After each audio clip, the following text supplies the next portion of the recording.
Muy buenas, estimados seguidores. Estamos en la tarde-noche de este sábado 14 de noviembre del año de nuestro Señor de 2020. Estamos aquí de nuevo con el pana Emilio Acosta Ramos. Muy buenas, Emilio, ¿qué tal todo? Hola Antonio, ¿qué tal? Saludos desde Madrid. Bueno, encantado una vez más de estar contigo en estos podcasts, en estas charlas. Y bueno, hoy vamos a tener un tema muy interesante, ¿no?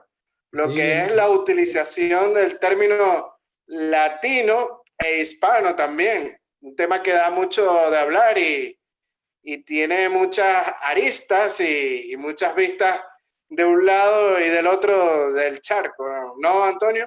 sí, yo por eso quería tratar este tema contigo. Fue un tema que ya anunciamos a nuestros seguidores. Y en fin, como tú mismo que tienes doble nacionalidad, ¿no? Venezolano y español, y yo que he vivido 6 años en Perú, pues es un tema que nos atañe bastante de cerca, el tema de hispano y latino, porque claro, puede tener cierta explicación histórica los dos términos, pero como se utiliza a día de hoy, hemos llegado a un surrealismo, pues que incluso se llega a esgrimir el adjetivo latino como para diferenciarlo de los españoles, o incluso como los más rabiosos indigenistas esgrimen el término latino como algo autóctono, como algo, pues qué sé yo, que le puede pertenecer a un Yanomami o a un Mashigenga y no nos pertenece a los europeos del sur, algo así, ¿no? Entonces, bueno, es lo que tú dices, ya tiene múltiples aristas y hay que analizarlo pormenorizadamente porque finalmente pues, son términos que no son malos ni son peyorativos, pero como se está utilizando a día de hoy hay que dejar las cosas claras, ¿no, Emilio? Porque es que estamos cayendo ya en un tema tragicómico, yo diría, ¿no? ¿No? Y mucha gente dentro de la ignorancia, ¿no? Piensan que el término latino pues es algo propio de los países hispanoamericanos. O sea, hablar de latino es hablar de latinoamericanos sin incluir, como tú dices, la parte latina europea, ¿no? Que si nos ponemos a ver, el origen del término latino es de la antigua Roma, que era el idioma con el cual era la lengua franca del Imperio Romano, el latín, y de ahí proviene lo que es el término latino y sobre todo lo que son estas lenguas de origen de romance, como lo puede ser el español, el portugués, el francés, el italiano e incluso el rumano, pues ¿Cierto? también es incluido dentro de las lenguas romances y de ahí es que proviene pues el término latino, Es, más que es, todo. es así, finalmente incluso, fíjate, en la época del Renacimiento, por ejemplo, en España, latino se decía aquel que sabía o incluso enseñaba latín. Por ejemplo, la gran maestra Beatriz Galindo era Uh -huh. conocida como la latina precisamente por su dominio del latín. El cronista de las Indias, Bernal Díaz del Castillo, en una ocasión dice: yo que no soy latino, ¿pero por qué? Porque se refería a que él no sabía latín en contraposición a Hernán Cortés, que sí sabía latín. Luego, bueno, en el siglo XIX, para dividir las grandes áreas culturales de Europa, pues se habla mucho de germanos. Fíjate que los británicos se llamaban a sí mismos teutones hasta la Primera Guerra Mundial, que ya incluso la familia real británica cambió su apellido porque sonaba muy alemán, ¿no? Los eslavos, y claro, los latinos finalmente, como tú bien dices, los herederos de la Roma occidental. El Lazio es en italiano Lazio, o nosotros diríamos el Lazio, que es una región central de la península itálica, de donde brota el idioma del latín, la lengua franca del imperio, especialmente de la Roma occidental. Porque sí es verdad que la parte oriental siempre se tendió más a hablar el griego, pero bueno, finalmente era la lengua franca de la cual derivan toda nuestra familia idiomática.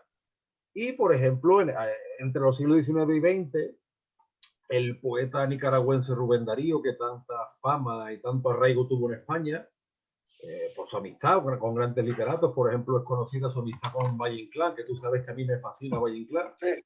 pues él utiliza el término latino, o sea, en el sentido de nosotros somos herederos también, por ser cachorros del león español, somos herederos de Ovidio y de la Eneida, porque finalmente, pues, es lo que se dice, con España viaja también el derecho romano y la filosofía griega, porque España no se entiende sin ese acervo cultural. Cuando nosotros hicimos el programa de los territorios italianos de la monarquía hispánica, insistimos mucho en esa coiné, en ese Uh -huh. acervo común del Mediterráneo que España lleva al Atlántico.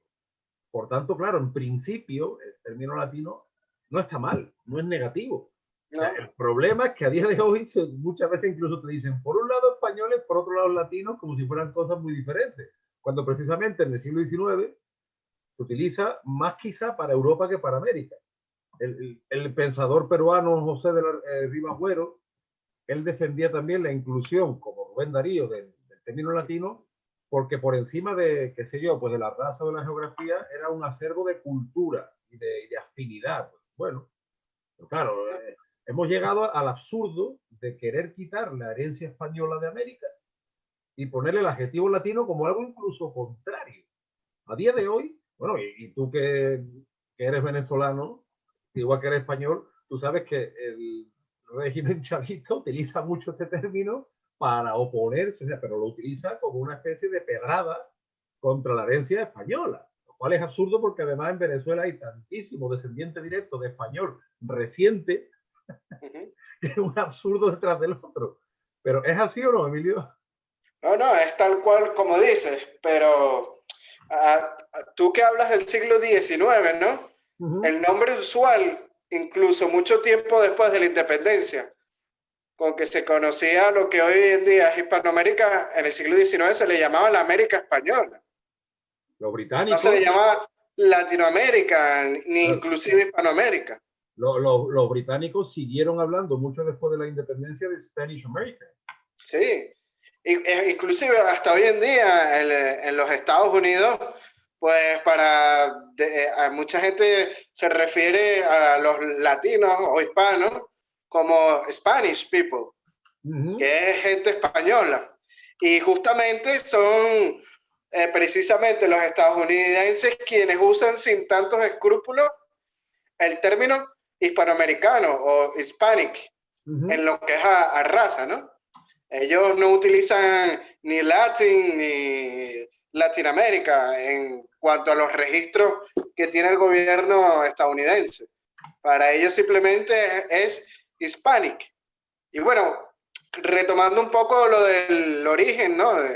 de este significado de la América Latina que se da justamente en el siglo XIX, se usó por primera vez en 1861 en la Revue de Res Latin, que fue por Michael Chevalier, un activo colaborador. Francés, ¿no? Michel. Sí, es francés, un activo colaborador de la política de Napoleón III, en México, por cierto.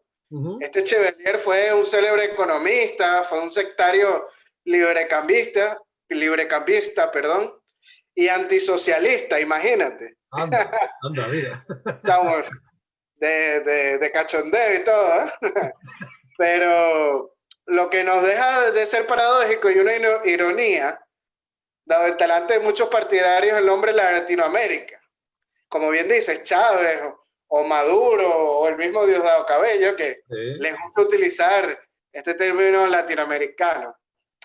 En los años siguientes, solamente del siglo XIX, a partir de 1861, solamente 6 autores franceses y 2 hispanoamericanos residentes en Francia desde tiempo atrás utilizan este nombre. O sea, lo que se trataba de hacer es como un parentesco de las naciones latinas y católicas en el contexto de una lucha de influencias contra el creciente poder de los Estados Unidos, que lucha también debía provocar la desastrosa intervención francesa en México. O sea, era como una forma de decir por qué Francia tenía que intervenir en México. Y es porque Francia, pues, o sea, tomó este término latino como propio para poder invadir México en el siglo XIX. Date cuenta además que dentro del realismo mágico que incluye esto, Francia utiliza esa propaganda, Napoleón III, ¿no? Como nosotros, los pueblos latinos se van a unir bajo la batuta napoleónica y sin embargo colocan en el trono a un Habsburgo, como fue Maximiliano, o sea, que colocan a una Austria. O sea, fue un poco todo surrealista y por desgracia aquello acabó como el Rosario de la Aurora. Sí, bueno, una lucha entre conservadores y liberales en México. Después que trajeron al pobre Maximiliano, pues terminó fusilado, tristemente, ¿no?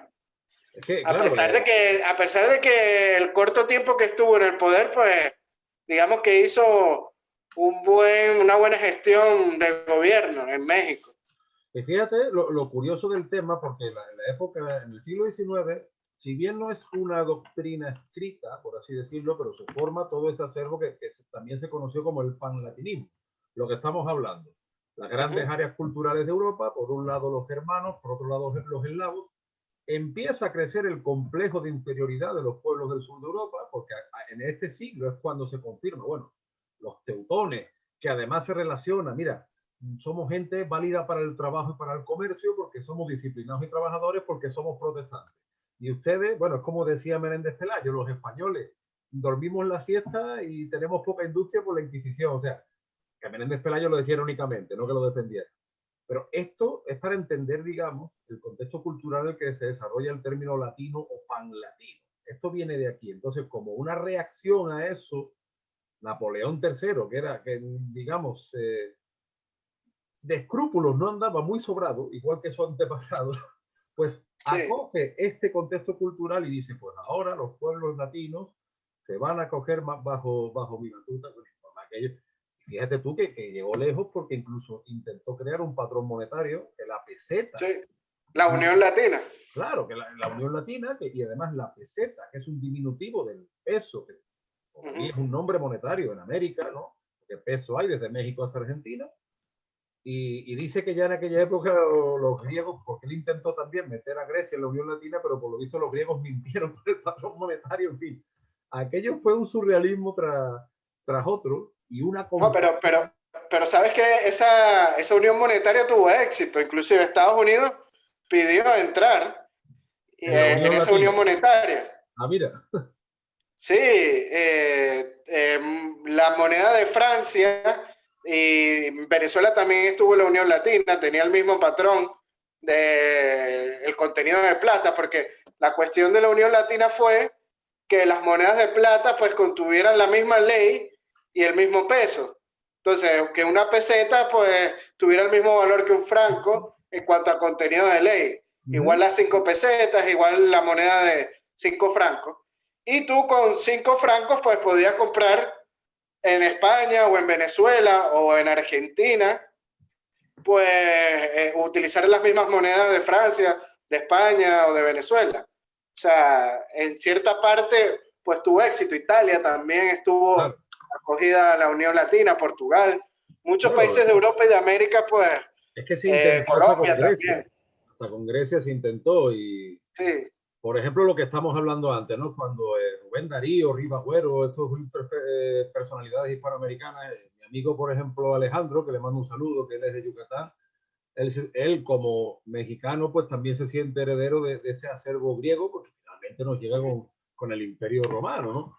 Entonces, bueno, lo que pasa es que yo creo que en esta época es cuando empieza esa confusión en el término que desemboca en lo de ahora en el surrealismo, que además se utiliza latino como una arma arrojadiza contra los españoles. Es una cosa que a mí no deja de llamarme la atención. Y bueno, lo que tú dices, por ejemplo, que es muy interesante, de Estados Unidos que se interesara por la Unión Latina, ese patrón monetario, es que claro, el dólar finalmente no deja de ser una herencia del patrón monetario hispánico.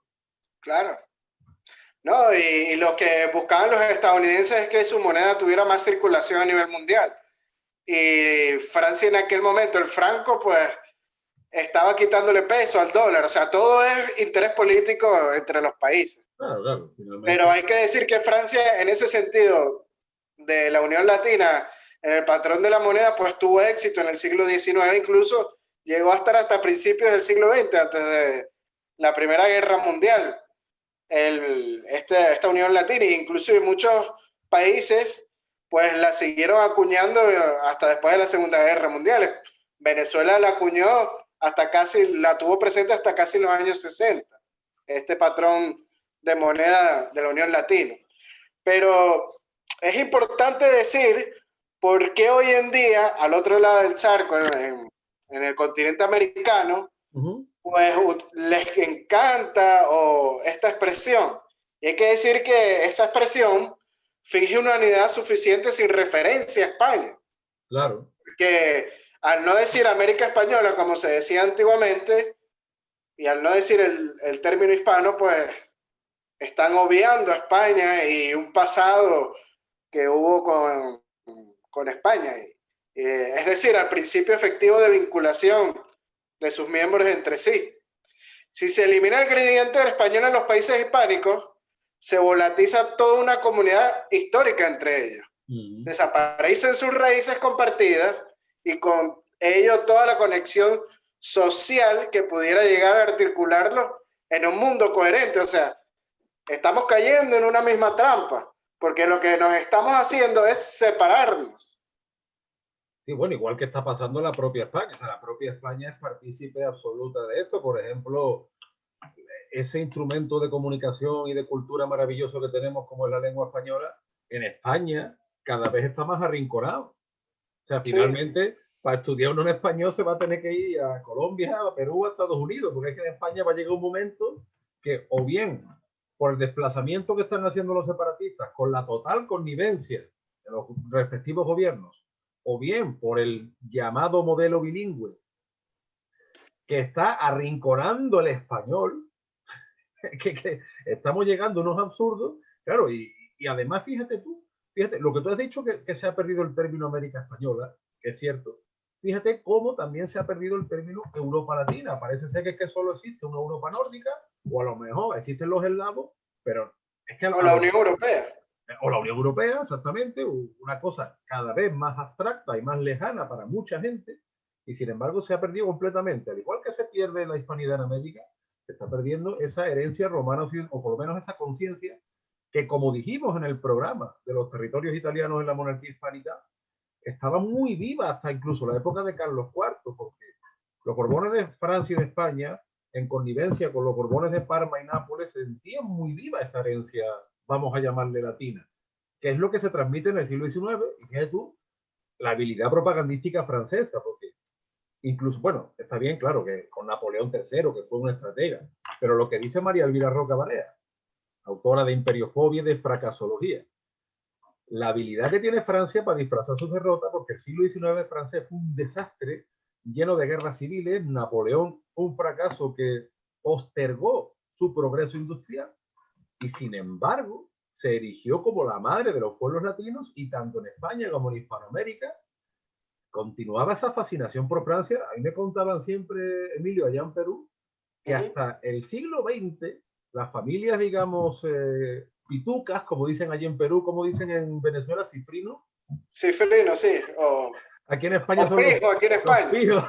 Pijo, cifrino, pitucos. Entre ellos hablaban en francés como un símbolo de distinción hasta hace 3, 4 generaciones. Es una cosa, ¿no? Como decir, qué sé yo, pues algo como un símbolo de eso, de distinción, ¿no?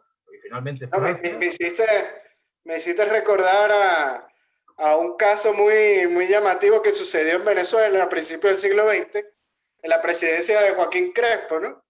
Que era tanta la influencia que tenía Francia a principios del siglo XX sobre los países latinoamericanos, que coleccionaban arte y toda la arquitectura que se construía en aquella época, pues se inspiraba mucho en el modelo parisino, ¿no? Y a este presidente le encantaba coleccionar arte francés.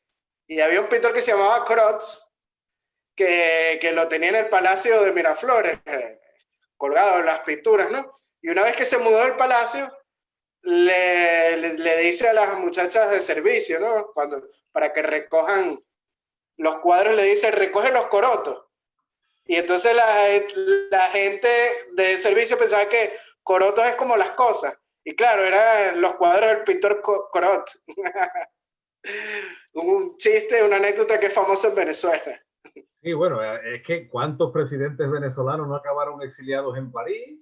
O, sí. o aquella anécdota... Guzmán Blanco fue uno. Claro, o aquella anécdota que Gabriel García Márquez contaba de los hondureños que fueron a hacerle una estatua, fueron a París a recoger una estatua de su prócer Morazán, y resulta que al final se gastaron todo el dinero y le dieron una estatua de un mariscal napoleónico y ahí está, y nadie sabe que ese hombre ni es Morazán ni nada, sino que es un mariscal napoleónico, y eso lo contó García Márquez en su discurso del Nobel. Y fíjate tú, García Márquez siempre estuvo muy enfrentado a los críticos literarios y principalmente a los franceses porque le acusaban de que era demasiado fantasioso. Digo, no, dice, es que todas las realidades Claro, ellos no comprenden el mundo hispanoamericano. Exactamente.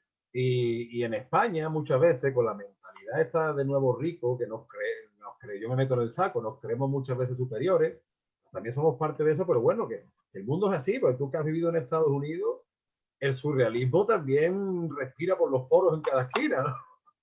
Sí, bueno, en Estados Unidos se ven unas cosas también muy surrealistas, ¿no? Pero bueno, lo surrealista, si nos ponemos a ver, es la utilización de este término hoy en día. Hace poco hubo un debate en redes sociales porque la artista española de Cataluña, Rosalía, ganó unos Grammys latinos. Y entonces en Hispanoamérica o Latinoamérica, pues se decía que no merecía ese premio porque no era latina. Imagínate. O sea, una española no es latina. O sea, es de risa, de verdad. Sí, fíjate que a día de hoy, por ejemplo, los rumanos, como ellos viven rodeados de eslavos y de magiares, ellos se siguen autodenominando latinos como porque hablan una lengua romance. Pasa que, claro, el término romance a nosotros pues nos suena como a novela de folletín, entonces Sí. ya como que lo evitamos, porque también se podría utilizar, o antiguamente también se utilizaba la palabra románico, pero claro, románico lo confundes a lo mejor No, con el arte. con el Entonces, arte, exacto. ¿qué palabra usamos? Finalmente, latino, hay mucha gente que dice, no, no se debe usar. Yo no soy de esos, por ejemplo. Yo No, digo que pero ¿sabes qué es lo irónico del término? Que cuando nos imaginamos a Latinoamérica, solemos asociar a los países de Río Bravo hacia el sur, ¿no? Incluyendo Brasil, incluyendo Haití y la Guayana Francesa. Claro. Pero nunca nos imaginamos a Quebec, que queda en Canadá y son francófonos, hablan francés. Bueno, igual que dentro de la Europa Latina nunca nos imaginamos a Luxemburgo. Exacto, también. Que es muy pequeñito. Pero que es una ironía y ahí te das cuenta de que el término no está bien empleado porque a Quebec lo dejan afuera. Es más bien como un término más político, más social. O sea, porque la gente de Quebec sean de una raza o del primer mundo, entonces no son latinos. No, claro, finalmente los descendientes de aquellos acadianos que expulsaron a la Luisiana, ellos serían latinos o no, es lo que tú dices, finalmente, que también es lo que yo digo, finalmente es un problema de mala utilización, pero no del término en sí. Es muy interesante porque, claro, muchas veces se confunde latino, hispano y en Estados Unidos, mi amigo Ferran Núñez, que le mando un abrazo desde aquí, director del Diario Digital Español de Cuba, siempre dice que en Estados Unidos va a acabar pasando que muchos hispanos, incluidos españoles, porque va a haber mucha emigración española de Estados Unidos con la situación, van a acabar superando sus diferencias y se va a poder formar una situación parecida con la que se formó en la América septentrional hasta principios del siglo XIX. Es posible. Pero claro, finalmente es esa comunidad de lengua, esa comunidad de cultura, es lo que decían Rubén Darío, Ribagüero y tantos otros. O Valle Inclán, por ejemplo, cuando Valle Inclán ponen en Luces de Bohemia al personaje latino de Hispalis, o de Hispalis en pronunciación más griega, es lo que está diciendo. O sea, o toda esa corriente, fíjate, el panlatinismo es una corriente, como decíamos, no escrita, pero que abarca desde un Napoleón III hasta un Charles Maurras, pensador tradicionalista francés, o incluso Vicente Blasco Ibáñez, que era republicano de izquierdas español, o Valle Inclán, que es muy difícil de definir, porque Valle Inclán, en fin, yo creo que merece como 10 programas aparte. Pero claro, es una especie de corriente no escrita, pero como decimos, al final, por un lado, el bonapartismo se aprovecha muy bien de determinado contexto y por otro lado hemos desembocado en un contexto surrealista, pero bueno, para eso estamos nosotros, ¿no, Emilio? Para ir limando pereza, a ver cómo vamos llevando este barco. No, bueno, yo creo que la utilización correcta de este término, por ejemplo, a la América de lengua española tiene que ser Hispanoamérica. Ese es el término que debería ser correcto. Si queremos incluir a los países lusófonos, pues debería ser Iberoamérica, ¿no? Y ya, si nos queremos agregar a los países francófonos como Haití, o la Guayana Francesa, o la isla de Guadalupe, o las islas del Caribe francés, pues, y Quebec, pues sería Latinoamérica lo correcto. Claro. Pues esa sería la verdadera acepción. No pensar con el término latinoamericano como los que hablan español en América, pues no, es un término mucho más amplio. Claro, y bueno, y como se dice a día de hoy, muchas veces, incluso los servidores de internet o los doblajes te ponen español de España o Latino. español latino. ¿Qué es eso de español latino? ¿Cómo es? No, y los mismos españoles aquí también se refieren a la gente de Sudamérica y de Centroamérica como latino. Claro, claro. Sí, sí, sí. O incluso, fíjate, hasta dónde está llegando la vaina loca, como dice el reggaetón, que muchas veces los españoles se refieren a los que viven en Estados Unidos como hispanos, como si el término no fuera con nosotros, como si fuera una cosa exótica, ¿no? Sí. O sea, por Pero tanto, yo creo que esto es todo ignorancia de no saber de dónde vienen los términos, más claro, que todo. Pero a mí lo que me da risa es cuando dentro de esa ignorancia la defienden ciegamente sin saber, perdóname la expresión, qué carajo es lo que hablan. no hay nada que perdonar. Estamos hablando en román paladino, nunca mejor dicho. No, claro, porque es lo que hablamos antes, o sea, como se utiliza como un arma arrojadiza, como un término además de exclusivismo que no tiene ni pies ni cabeza, sobre todo cuando se utiliza desde los que se dicen indigenistas, porque ¿qué tiene que ver? Si tú lo que quieres hacer precisamente es borrar tu herencia occidental, borrar esa herencia europea meridional, ¿por qué empleas el término latino? Es que no tiene sentido. Es que es como si, bueno, si te fijas, es el mismo absurdo al que estamos llegando en España, donde muchas teorías son o que todo es celta o que todo es árabe, y finalmente lo que intentamos es despojarnos del mayorito histórico que explica todo nuestro cerebro, como es la romanización. O sea, es que sin romanización, Emilio, tú y yo no podríamos estar aquí hablando ahora mismo. Es así. ¿No? Entonces, No, y ni existiéramos. claro, ni quisiéramos. Entonces, fíjate tú que por desgracia en España estamos cayendo en el mismo absurdo, aunque hay, como yo digo siempre, hay variantes folclóricas, pero el absurdo es el mismo al final. Sí, claro, cada región de España pues tiene esa variante, ¿no? A lo mejor pronto en mi tierra natal pues empiezan a decir que son guanches, ¿no? Bien, bueno, pero tú sabes que ya en las Islas Canarias, aunque no sea mayoritario, pero hay quien lo dice, en fin, en cada, yo qué sé, en cada rincón de España pues surge algo de esto. Surge un hecho, lo que decimos, la teoría del hecho diferencial, que no es más que algo artificial, porque no es real, es algo artificial, impuesto y muchas veces violento, y lo que genera es lo que tú decías al principio, odio y separación. Por eso volvemos a lo mismo. Latino, hispano, pues son términos corrientes naturales que forman parte de lo nuestro, pero hay que saber usarlos y nunca, nunca caer en eso como un arma arrojadiza, porque además que es absurdo. Coño, es que duele los oídos. No, yo creo que hay que utilizar los términos más para unir que para separarnos. Claro que sí. Es así. Si todos nos sentimos herederos pues de esa hispanidad latente, porque es una realidad, pues llamémonos hispanos. Si vamos a reivindicar nuestra herencia romana, de la que nuestra América también es parte por derecho propio, pues también. Claro.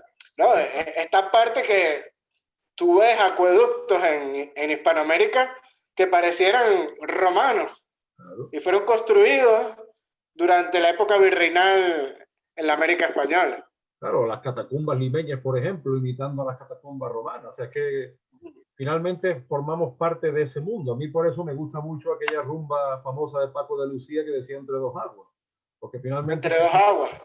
Eso es una canción tremenda. Claro, porque, y en verdad es nuestra identidad, porque lo que hemos hecho es, lo que estamos haciendo entre todos es llevar el Mediterráneo al Atlántico en continuas idas y vueltas. Lo mismo que siempre reivindicamos también la herencia criolla en la península y en las islas, ¿no? En fin, Emilio, yo no sé si solucionaremos mucho este tema, pero por lo menos yo creo que estamos dejando las cosas claritas y el chocolate espeso, como se dice, ¿no? Sí, yo creo que esto debería servirle a la gente, por lo menos para reflexionar qué es lo que está pasando hoy en día con este mal uso de los términos. Y como ya he señalado antes, pues empezar a usarlo de una manera pues que nos haga más unir y sea más integradora, que al hablar de latinos, pues hablemos de los pueblos del sur de Europa y de Hispanoamérica e inclusive Iberoamérica también. No hay que olvidarnos de la parte de Brasil y también la francófona, como hemos contado antes, pues para tener que en el futuro unirnos, porque el futuro, entre más separados estemos, más difícil lo vamos a tener. Porque en este mundo de globalización, quienes sean más grandes y más fuertes, pues son los que van a sobrevivir. Y nosotros tenemos muchos instrumentos para ser mucho más grandes y mucho más fuertes. Entre ellos una cultura que tiene mucho más nexos de unidad de lo que creemos, y por eso precisamente son tan violentos y por eso generan odio, porque lo que está unido, para separarlo, tiene que ser siempre con violencia, con odio, en fin, como ha pasado siempre en estos casos, ¿no? Así que bueno, la verdad que sí, tenemos un instrumento de unidad. Yo vuelvo a utilizar el término griego koiné, que creo que viene muy al caso, y bueno, sepamos usar las palabras, administrémoslas correctamente y que sea lo que Dios quiera, porque se nos vienen tiempos duros. Como se dice ya, la vaina está dura. La vaina está dura, así que... Bueno, pues nada, Emilio, como siempre, un placer hablar contigo. Hoy hemos hablado, bueno, hoy en otros programas, el tema de los hechos diferenciales. En sucesivos programas, según nos permitan las circunstancias, vamos a ir hablando de esos artificiales hechos diferenciales que realmente no son tales. Vamos a ir desgranándolo, ¿no? Vamos a empezar por la península, después vamos a ir por América, vamos a ir poquito a poco, despacito y con buena letra, ¿o no? Sería bueno invitar a ese programa a John Ricaute, que es colombiano. Sí, señor. Y hablamos de las arepas. Bueno, o invitar a algún amigo chileno y peruano para que hablen de los picarones y esas cosas. Sí. A mi Un saludo amigo, a John Ricaute, por cierto. un saludo para nuestro amigo John Ricaute, gran historiador de Antioquia, y también un saludo a mi gran amigo Luis Mauricio Málaga Fuensalida, peruano, que le gustan mucho estos temas también, ¿no? Y hemos conversado largo y tendido a orillas del Pacífico sobre lo divino y lo humano, recordando los términos de don Miguel de Cervantes. Bueno, Emilio, como siempre, un placer. Hasta la próxima, y cuando nos permitan las circunstancias, ahí estamos dando caña, como se dice en Venezuela, con la rechera, ¿no? Con arrechera. Y bueno, estamos también a la orden en Venezuela Colonial. También en tu página de YouTube, para los seguidores de Venezuela Colonial, te siguen ahí. Y bueno, siempre al pie y al orden para luchar contra la leyenda negra. Sí, señor, sumando y siguiendo, que no es poco. Así es. Un fuerte abrazo, mi pana. Bueno, ya cuídate. Chao, chao. Chao.